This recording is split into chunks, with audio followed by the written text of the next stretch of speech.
الكلمة مقاومة، البسمة مقاومة، الدمع مقاومة، الحركة والرقصة مقاومة.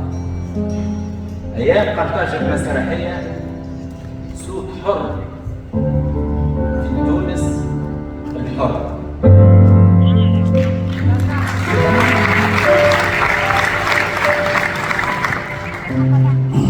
نيابة عن لجنة تنظيم أيام قرطاج المسرحية، أرحب بالسيدة وزيرة الشؤون الثقافية وأصحاب السعادة رؤساء البعثات الدبلوماسية المعتمدين لدى الجمهورية التونسية، ضيوف تونس الأعزاء من الدول الشقيقة والصديقة، السيدات والسادة أهل المسرح والإبداع والفن والثقافة والإعلام، السيدات والسادة الضيوف الكرام، مرحبا.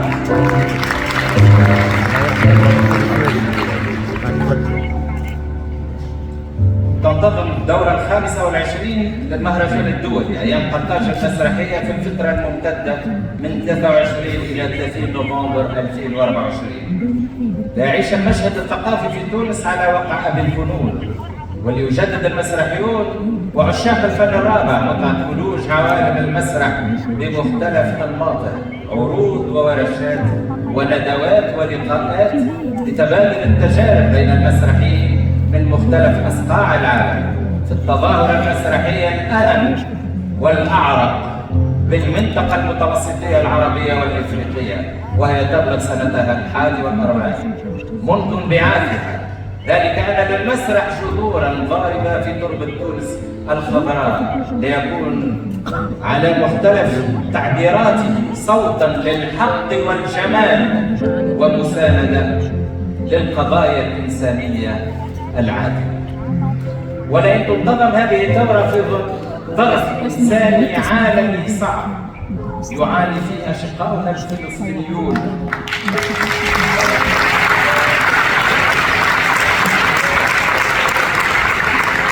واللبنانيون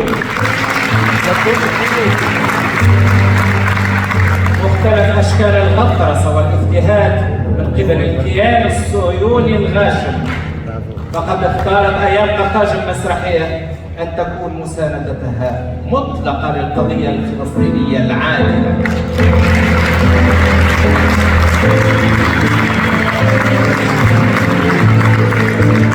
وذلك في تناغم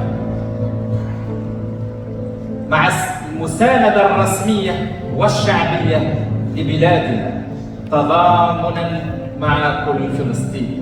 من أجل ذلك ترفع هذه الدورة قيم الانتصار للقضايا العادلة والحق في الحياة ونشر ثقافة العقول المستنيرة ضد الإبادة، وتدعونا إلى المقاومة ثم المقاومة. لذلك اخترنا أن يكون موضوع الندوة الدولية لهذه الدورة المسرح والإبادة والمقاومة نحو أفق إنسي جديد.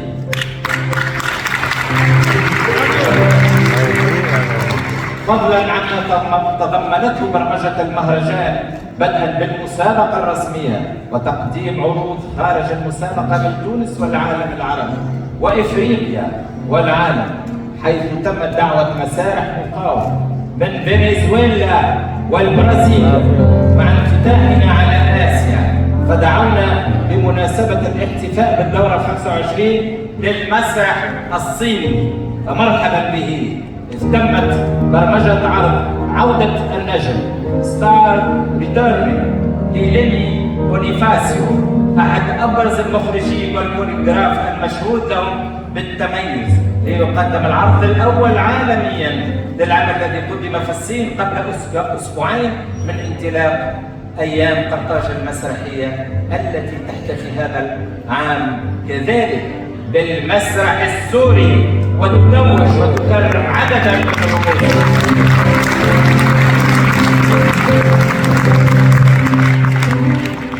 حافظت الأيام على برمجة قسم مسرح الحرية للمودعين بالسجون ومؤسسات الإصلاح، واستحدثت قسم مسرح الإدماج العلاجي ومسرح الأشخاص ذوي الإعاقة، إضافة إلى برمجة مسرح الأطفال واليافعين والمسرح المدرسي ومسرح نوادي دور الثقافة والشباب. ليكتمل المشهد بإقامة ورشات ودورات تكوينية فنية في عدة مجالات وربحية مختصة يقدمها مختصون ومبدعون من تونس، وكذلك أجانب مشهود لهم بالكفاءة والتميز.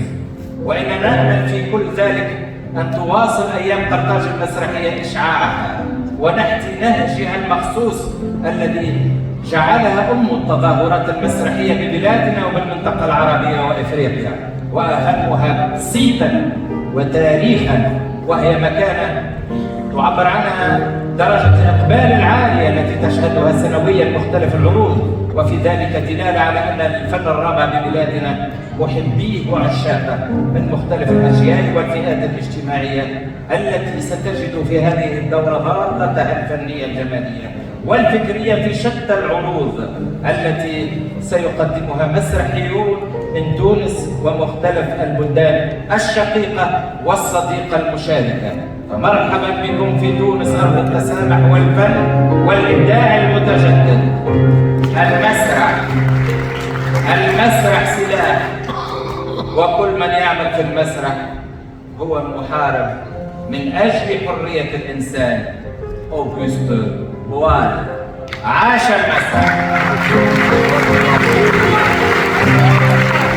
المسرح مقاومة أو لا يكون، الفن حياة.